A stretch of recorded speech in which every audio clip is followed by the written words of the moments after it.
Hello students, welcome back. Today we are going to start new topic in botany named transport in plant. It is very important topic and so many question come in it in previous year. तो इसमें actually क्या है, हमने सिर्फ basic concept समझना है. Question यहाँ से इजी आते हैं, ज्यादा टफ नहीं आते हैं, लेकिन वही बात है जब तक यहाँ से कंसेप्ट समझ में नहीं आएगा तो फिर इजी क्वेश्चन भी हम नहीं कर पाएंगे. तो पहले आप जो है इसको समझने पे ध्यान दें. थोड़ा सा थ्योरेटिकल पोर्शन भी हमें यहाँ उठाना पड़ेगा. जैसे कि आप जानते हैं ट्रांसपोर्टिंग प्लांट का मतलब होता है प्लांट के अंदर जो है एक शॉर्ट डिस्टेंट मूवमेंट ऑफ जो है वाटर और मिनरल की हो सकती है, और वहीं जो है लॉन्ग डिस्टेंट मूवमेंट भी हो सकती है प्लांट के अंदर. इसी बात को हम कहने वाले हैं ट्रांसपोर्ट इन प्लांट. तो सबसे पहले हम ये देखेंगे कि ट्रांसपोर्ट इन प्लांट जो है वो कितने तरीके से हो सकता है, उसकी रिक्वायरमेंट क्या है. तो उसके लिए हम एक क्वेश्चन हमने आपको बनाया है. देखिए क्वेश्चन बनाया हमने, ये सिंपल डिफ्यूजन. तो ट्रांसपोर्ट के 3 तरीके हैं, सिंपल डिफ्यूजन, फैसिलिटी डिफ्यूजन और एक्टिव ट्रांसपोर्ट. तो एग्जाम में ऐसा क्वेश्चन आता है, यहां लिख देगा ए, बी बताओ क्या है, सी बताओ क्या है. तो इस तरह के वो आपको क्वेश्चन जो है यहाँ पे बना के देगा. तो हम इसको समझा भी रहे हैं और यही कि इसका जो है क्वेश्चन भी बन रहा है. देखिए तो ये प्रॉपर्टी है. तो सिंपल डिफ्यूजन क्या है, रिक्वायर स्पेशल मेम्ब्रेन प्रोटीन. क्या डिफ्यूजन को कोई स्पेशल मेम्ब्रेन प्रोटीन चाहिए? नहीं. आप जानते हैं डिफ्यूजन तो फ्री होता है. डिफ्यूजन के लिए क्या है, कोई जो है स्पेशल मेम्ब्रेन प्रोटीन नहीं चाहिए होती है. अगर 2 मीडियम में जो है सब्सटेंसेस की मूवमेंट पॉसिबल है तो वो फ्रीली जो है अपनी हायर कंसंट्रेशन से लो की तरफ को कोई भी पार्टिकल, आयंस, सॉलिड के, लिक्विड के, गैस जो है कि चल सकते हैं. और ये मूवमेंट तब तक चलती है जब तक के 2 दिए हुए मीडियम में कंसंट्रेशन इक्वल ना हो जाए, तब तक ये डिफ्यूजन चलता रहता है. तो यहां हम क्या बात करने वाले हैं कि भाई सिंपल डिफ्यूजन के लिए स्पेशल मेम्ब्रेन प्रोटीन की यहां पर कोई जरूरत नहीं है. नो, यहां पर कोई जरूरत नहीं. दूसरी तरफ आप देखेंगे फैसिलिटी डिफ्यूजन देखेंगे. फैसिलिटी डिफ्यूजन का मतलब है ये सेल है और सेल के अंदर अगर यहां इसको एंटी चाहिए तो इसको यहां कोई पार्टिकल है तो इसको सेल के अंदर डायरेक्ट एंटी नहीं दी जाएगी. इसको रिसीव करने के लिए यहां प्रोटीन के बने रिसेप्टर होंगे. क्या होंगे? प्रोटीन के बने रिसेप्टर होंगे. और ये रिसेप्टर जो हैं, जो बाहर से कोई पार्टिकल्स आ रहा है उसको खुद पहले रिसीव करेंगे और उसको सेल के अंदर एंटर करेंगे. तो इसे कहते हैं फैसिलिटी डिफ्यूजन. इसको आप कैसे समझ सकते हैं, जैसे आपका घर, बताइए आपके घर में किसको एंटी मिल सकती है? जिसको आप खुद आकर गेट पर रिसीव करके ले जाएंगे, वही तो आपके घर के अंदर एंटी पा सकता है. तो इसी को हम कहते हैं यहाँ पर फैसिलिटी डिफ्यूजन. क्योंकि फैसिलिटी डिफ्यूजन भी जो है इसको स्पेशल मेम्ब्रेन प्रोटीन चाहिए, तो यहां हम लिखेंगे यस कि हाँ, यहां पे उसको स्पेशल मेम्ब्रेन प्रोटीन चाहिए. वहीं दूसरी तरफ मैं आपको बता देता हूं एक्टिव ट्रांसपोर्ट. देखिए एक्टिव ट्रांसपोर्ट क्या है. एक्टिव और पैसिव ट्रांसपोर्ट जो है ये एनर्जी के ऊपर बेस्ड है. अगर मोमेंट में एनर्जी नहीं चाहिए, it is known as the passive. और अगर मोमेंट में जो है वो एनर्जी चाहिए तो फिर उसको कहते हैं हम एक्टिव प्रोसेस कहते हैं. ये बिल्कुल बेसिक कंसेप्ट है, समझ में आना चाहिए आपके. तो एक्टिव ट्रांसपोर्ट के लिए भी क्या चाहिएगा, स्पेशल मेम्ब्रेन प्रोटीन चाहिए. तो इसे हम कहेंगे यस. इसे हमने क्या कहा, इसे हमने कहा यस. Highly selective. अब ये पूछना चाह रहा है कि भाई कौन सा सिलेक्टिव है, कौन सा पर्टिकुलर है, कौन सा स्पेसिफिक है, ये आपसे जानना चाह रहा है. तो यहां हम बात करेंगे सिंपल डिफ्यूजन में क्या है, ये हाईली सिलेक्टिव नहीं होता है.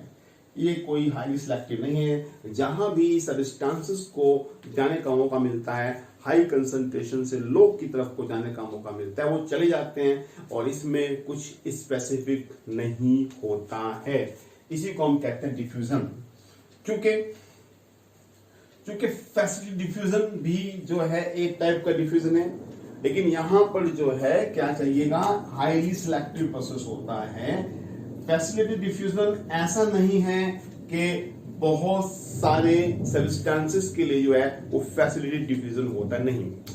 अगर आपके याद होगा जब हम एब्जॉर्प्शन पढ़ते हैं एलिमेंट्री कैनाल में, वहां फ्रक्टोज का जो एब्जॉर्प्शन है वो कैसे होता है, वो फैसिलिटी डिफ्यूजन के थ्रू होता है। और एक्टिव तो है ही, क्योंकि एक्टिव में एनर्जी लग रही है, तो एक्टिव भी कैसा है, हाईली सिलेक्टिव प्रोसेस।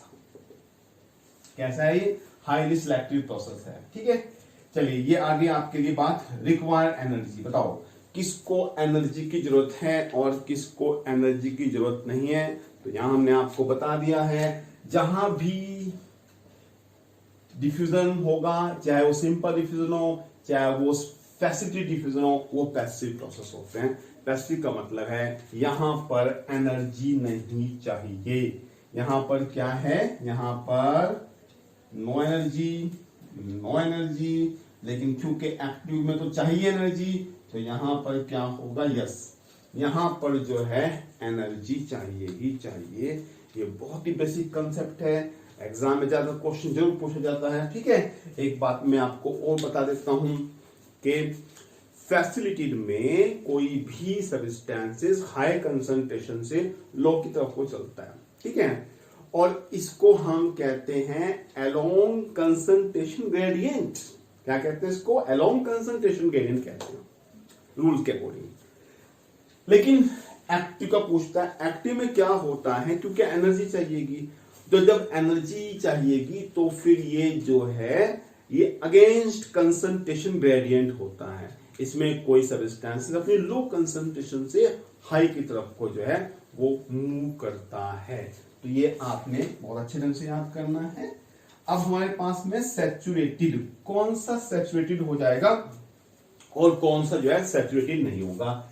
देखिए, क्योंकि सिंपल डिफरेंस तो फिर है, उसके लिए कोई प्रोटीन नहीं चाहिए, कोई कुछ नहीं चाहिए, वो तो हो रहा है, तो ये सैचुरेटेड नहीं होता है। तो यहां लगाएंगे नो, ये सैचुरेटेड नहीं होता है। क्योंकि फैसिलिटी डिफ्यूजन को करने के लिए स्पेसिफिक प्रोटीन है, और अगर वो स्पेसिफिक प्रोटीन ने अपने अपने आयंस को जो है ले रखा है, तो जाहिर सी बात है जब तक उनके पास आयंस है, फिलहाल वो किसी दूसरे आयंस को और नहीं उठाएंगे, बाहर से नहीं उठाएंगे। तो इसे हम कहेंगे अब ये क्या हुआ, ये सैचुरेटेड हो गया। तो जब सारे के सारे प्रोटीन रिसेप्टर्स सैचुरेटेड हो जाते हैं, तो फिर वो जो ट्रांसपोर्ट वाली बात है वो थोड़ा स्लो हो जाता है। ठीक है, तो यहां हम क्या कहने वाले हैं, यहां पर हम क्या कहने वाले हैं, फैसिलिटेड डिफ्यूजन जो है यहां पर क्या होगा, हाँ यहां पर भी क्या होगा, यस सैचुरेटेड हो जाएगा। क्योंकि फिलहाल इसको भी क्या है, स्पेसिफिक प्रोटीन जो है रिसीव कर रहे हैं। और एक्टिव ट्रांसपोर्ट तो भी क्या हो जाएगा, एक्टिव ट्रांसपोर्ट भी यहां पर सैचुरेटेड हो सकता है। जैसे ही सारे के सारे प्रोटीन रिसेप्टर सैचुरेटेड हो गए, तो फिर वहां पर वो प्रोसेस शुरू हो जाता है। तो स्टूडेंट ये आप याद करें। अब आते हैं हम नेक्स्ट क्वेश्चन पे। नेक्स्ट क्वेश्चन वैसे तो बहुत इजी है, बहुत इजी है, आपके याद भी होगा, लेकिन तब भी मुझे लगता है कि क्वेश्चन एग्जाम में आ सकता है, तो उसको मैं जरूर बताऊंगा। और एक्चुअली इस बहाने से जो इसके जो आसपास के जो टॉपिक हैं, जो इसके साथ लगे हुए कंसेप्ट हैं, वो उस पर मेन फोकस करेंगे। देखिए क्या है, the water potential and osmotic potential of pure water. Water potential and osmotic potential of pure water. ठीक है, तो फिलहाल तो आप इसको याद करें, दोनों कितने होते हैं, 0 and 0। कितने होते हैं इसके, ये 0 and 0 होते हैं वाटर पोटेंशियल। और जो है ऑस्मोटिक पोटेंशियल जो प्योर वाटर है वो 0 and 0 होता है। ये तो आई थिंक आपके याद भी होगा, लेकिन मैं इसको थोड़ा आपको कंसेप्ट वाइज समझाता हूं। जरा ध्यान से सुनना आप मेरी बात। देखो क्या होता है, देखिए मान लीजिए सिंपल वाटर है, मान लीजिए सिंपल पानी है। जो सिंपल वाटर है उस टाइम जो सिंपल वाटर है उसकी काइनेटिक एनर्जी ज्यादा होती है। तो इसी काइनेटिक एनर्जी को या केमिकल जो एनर्जी है वो ज्यादा होती है, इसी काइनेटिक एनर्जी को हम कहते हैं वाटर पोटेंशियल। बस बात खत्म। वाटर पोटेंशियल क्या है? वाटर की फ्री एनर्जी को हम कहते हैं वाटर पोटेंशियल। अब जाहिर सी बात है, जब तक प्योर वाटर है उसकी एनर्जी ज्यादा होगी, ठीक है, क्योंकि वाटर मॉलिक्यूल से स्ट्राइक होने के लिए, टकराने के लिए कोई दूसरा मॉलिक्यूल नहीं है। तो वाटर पोटेंशियल क्या है? वाटर पोटेंशियल जो है वो जो है काइनेटिक एनर्जी होती है वाटर की। और अब आप बहुत ध्यान से सुनेंगे, जहां जितना वाटर होगा, जहां जितना ज्यादा वाटर होगा वहां पर उतनी ही ज्यादा काइनेटिक एनर्जी होगी, और दूसरी लैंग्वेज में हम कहें वहां पर उतना ही ज्यादा क्या होगा? वाटर पोटेंशियल होगा। तो जाहिर सी बात है, सिंपल पानी जो प्योर अपने सॉल्वेंट स्टेज में है उसका वाटर पोटेंशियल मैक्सिमम ही होना है। अब आप थोड़ा ध्यान देंगे क्योंकि बच्चे यहां थोड़ा कंफ्यूज हो जाते हैं। देखिए मैक्सिमम तो वो है, लेकिन उसकी वैल्यू जानते हैं क्या है? उसकी वैल्यू 0 है। अब बच्चा सोचता है सर 0 भी है, मैक्सिमम भी, क्या चक्कर है? तो कोई चक्कर नहीं है। वाटर पोटेंशियल जो है वो प्योर वाटर का सबसे ज्यादा है और उसकी वैल्यू क्या होगी? वो 0 होगी। अब अगर हम उस वाटर में जो है किसी सोल्यूट को ऐड करेंगे तो फिर क्या होगा बताइए? अब वाटर के मॉलिक्यूल और सोल्यूट के मॉलिक्यूल आपस में टकराएंगे। अब क्या होने वाला बताइए? अब वाटर के मॉलिक्यूल की फ्री एनर्जी, काइनेटिक एनर्जी कम हो जाएगी, ठीक है। अब सोल्यूट के आ जाने से जितनी एनर्जी जो है कम होती है उसी को हम क्या कहते हैं? उसी को हम कहते हैं सोल्यूट पोटेंशियल, ठीक है। वाटर में सोल्यूट को ऐड करने पर एनर्जी कम होनी है, तो उसी कम हुई एनर्जी को हमने क्या कहना है? सोल्यूट पोटेंशियल कहना है। इसी का दूसरा नाम क्या होता है? इसी का दूसरा नाम होता है ऑस्मोटिक पोटेंशियल, जिसको हम अक्सर किससे रिप्रेजेंट करते हैं? ऐसे, इसको हम इससे रिप्रेजेंट करते हैं, साई एस से रिप्रेजेंट करते हैं। तो ये भी सोल्यूशन, और ये जो वाटर पोटेंशियल है इसको हम साई डब्ल्यू से रिप्रेजेंट करते हैं। और दोनों की वैल्यू सिंपल वाटर के केस में मैक्सिमम है जो कि 0 है, और दोनों की वैल्यू सॉल्यूशन के केस में क्या है? वो नेगेटिव होती है। यानी कि हमने एक कंसेप्ट आपको और बता दिया, ठीक है। सेल के अंदर कभी भी वाटर पोटेंशियल जो है 0 नहीं होता, यानी कि वाटर पोटेंशियल हमेशा नेगेटिव होता है। तो ठीक है, इसमें ये आपके कंसेप्ट समझ में आया, ठीक है। और अब वो आपसे वाटर पोटेंशियल के रेस्पेक्ट में पूछेगा, और इसका फॉर्मूला क्या होता है? वाटर पोटेंशियल का फॉर्मूला होता है solute potential minus pressure potential, ये होता है, ये आपको दिया होगा, ये फॉर्मूला भी आपने याद करना है। Water potential is equal to solute potential minus potential, इसको कहते हैं प्रेशर पोटेंशियल कहते हैं इसको, ठीक है। तो अब वाटर पोटेंशियल जानते क्या बताता है आपको? वाटर पोटेंशियल आपको बताता है कि 2 सेल रखी हैं, पानी कहां जाएगा? पानी ए से बी में जाएगा या बी से ए में जाएगा? तो पानी तो जाएगा, तो पानी तो क्या काम करेगा? पानी तो ऑस्मोसिस करेगा। लेकिन अब उसको कौन बताएगा? कि वो ए से बी की तरफ को चलेगा या बी से ए की तरफ को चलेगा? वो बताएगा वाटर पोटेंशियल। कौन बताएगा? वो बताएगा वाटर पोटेंशियल बताएगा। और अब आपको याद करना है, वाटर पोटेंशियल के रेस्पेक्ट में वाटर पोटेंशियल के रेस्पेक्ट में वाटर हमेशा हाई वाटर पोटेंशियल से लो वाटर पोटेंशियल की तरफ को चलता है। हाई वाटर पोटेंशियल वाली सेल से लो वाटर पोटेंशियल वाली सेल में चलता है। तो इसके बेस पे हम एक क्वेश्चन करते हैं। देखिए, ये है सेल ए है, सेल बी है, आपस में पास रखी हुई प्लांट सेल है, और इन सेल ए की इंफॉर्मेशन ये रही आपके पास में। इसका सोल्यूट पोटेंशियल है माइनस ही होगा 20 बार, और इसका जो प्रेशर पोटेंशियल है वो 8 बार है। और सेल बी का दे रखा आपको ये सोल्यूट पोटेंशियल दिया है -12 दिया है, और प्रेशर पोटेंशियल 2 दिया है। अब आपसे पूछना चाह रहा है कि डायरेक्शन बता दो, पानी कहां से कहां चलेगा? क्या ए से बी की तरफ को चलेगा, या बी से ए की तरफ को चलेगा, या कोई मूवमेंट नहीं होगी, या दोनों तरफ मूवमेंट होगी कि भाई जितना यहां से यहां जाएगा उतना यहां से यहां आएगा? तो इसको हम सिंपल करेंगे। तो ये हमने इंफॉर्मेशन यहां लिख ली है। ये हमारी पहली सेल है, ये हमारी दूसरी सेल है, ये इसका सोल्यूट पोटेंशियल है, इसको हमने माइनस किया।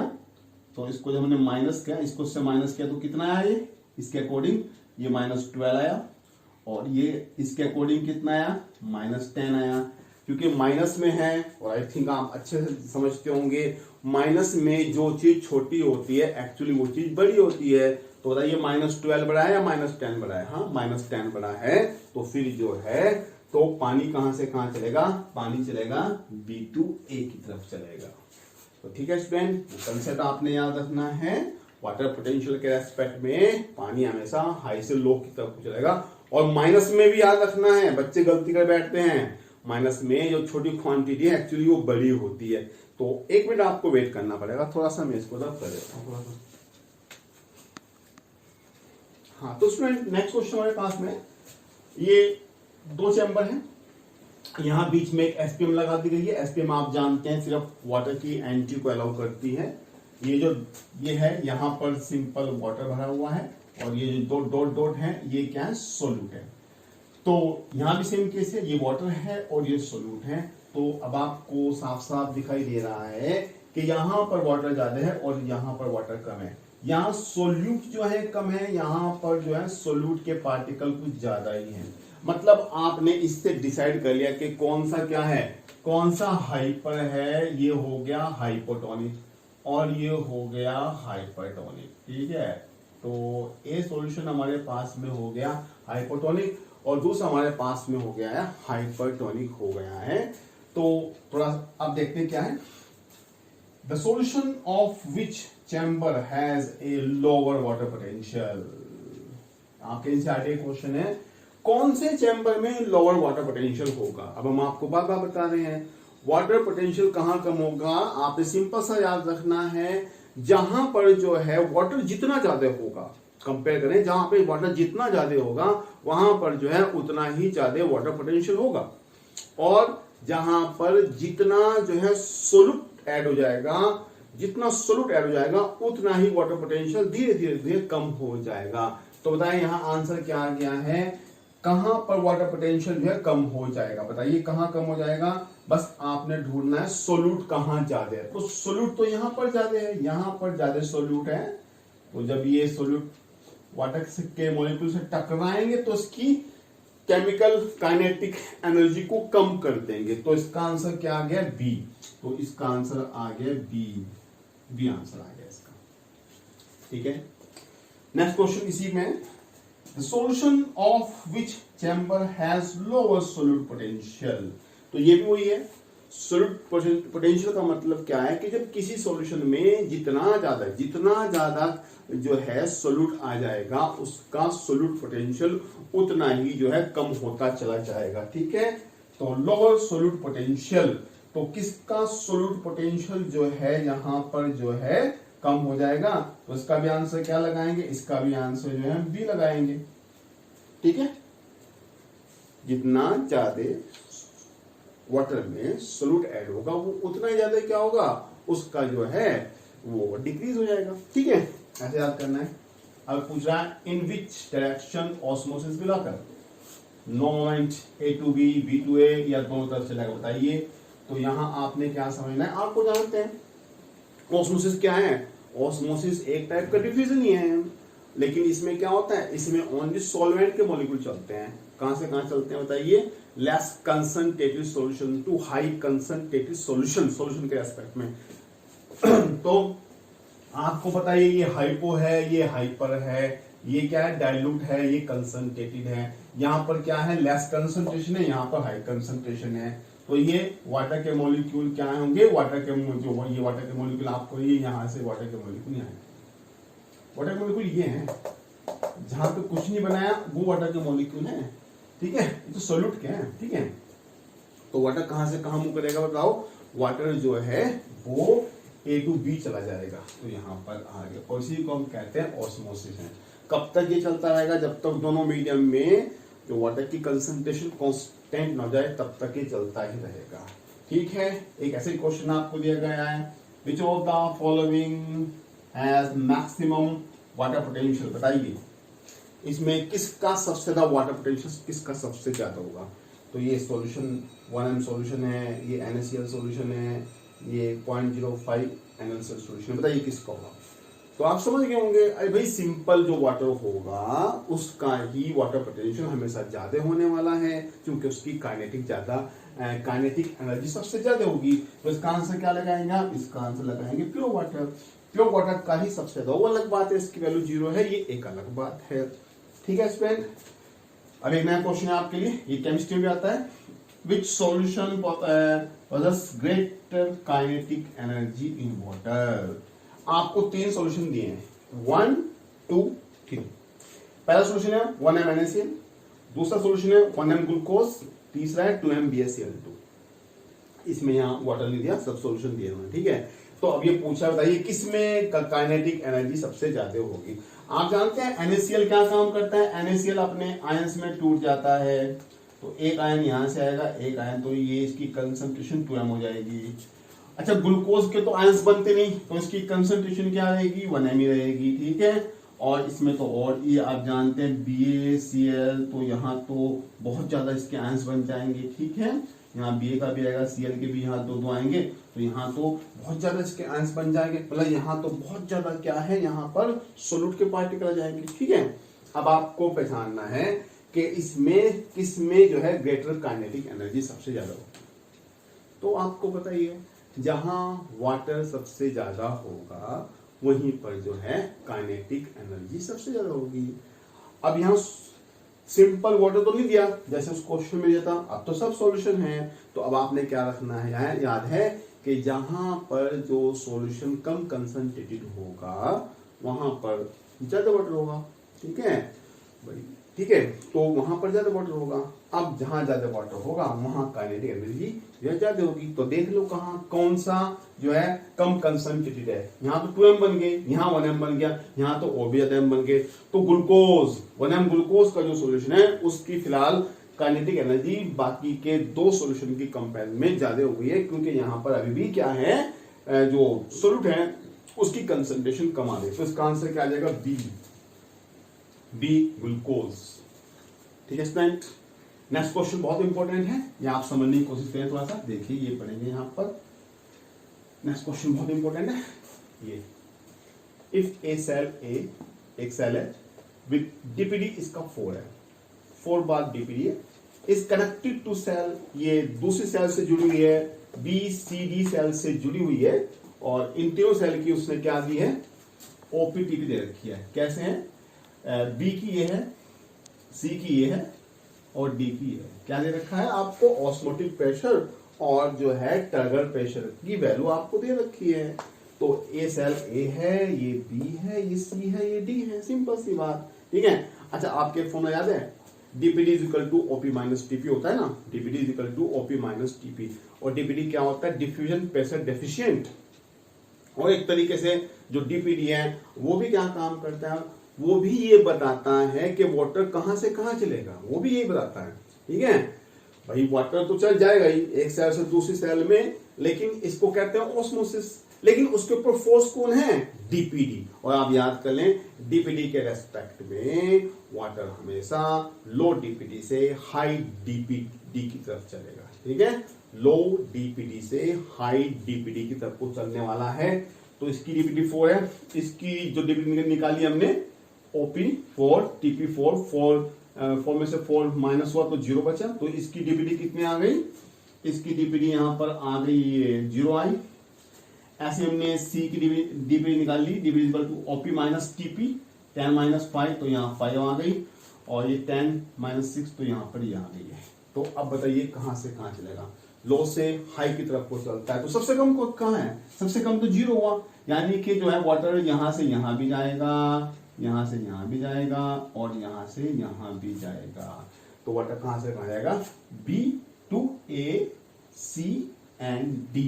चूंकि DPD के रेस्पेक्ट में वाटर हमेशा लो DPD से हाई DPD की तरफ को चलता है। स्टूडेंट आपको एक मिनट के लिए यहाँ पे रुकना पड़ेगा, अभी हम इसको थोड़ा करते हैं। तो स्टूडेंट नेक्स्ट क्वेश्चन हमारा है लास्ट क्वेश्चन, क्योंकि इस ट्रांसपोर्ट ऑफ जो प्लांट है इसमें बहुत सारी थ्योरीज हैं। अब बहुत सारी थ्योरीज हैं तो उनके जो साइंटिस्ट हैं उनके नाम यहाँ बहुत इंपॉर्टेंट है, और यहाँ पर ये भी याद करना पड़ेगा हमने कि किस बात के लिए, कौन से प्रोसेस के लिए कौन सी थ्योरी काम करती है। तो यहाँ से क्वेश्चन अक्सर आ जाते हैं, यहाँ से क्वेश्चन अक्सर मैच करने को पूछता है कि बताओ भाई ट्रांसपिरेशन के लिए कौन सी थ्योरी है, ट्रांसलोकेशन ऑफ फूड के लिए कौन सी थ्योरी है, ठीक है, रूट प्रेशर थ्योरी किसने दी। तो इस तरह के क्वेश्चन यहाँ से जो है आने के चांस होते हैं। हमें टफ भी करने हैं, हमें इजी भी करने हैं। हमारा टारगेट है कि अच्छी रैंक से जो है हम नीट में जो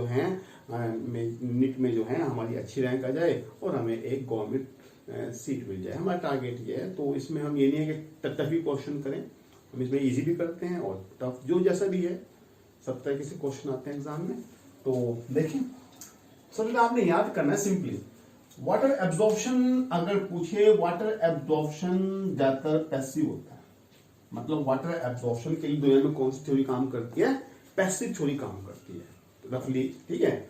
और अगर मिनरल एब्जॉर्प्शन की बात करें तो मिनरल एब्जॉर्प्शन के लिए यहां पर हमेशा एक्टिव प्रोसेस मानते हैं जिसमें जो है एनर्जी की जरूरत होती है, ठीक है। एसेंट ऑफ सैप बहुत इंपॉर्टेंट है। वो पूछेगा बताओ एसेंट ऑफ सैप के लिए कौन सी सबसे इंपॉर्टेंट थ्योरी है, या साइंटिस्ट का नाम पूछेगा यहाँ पर।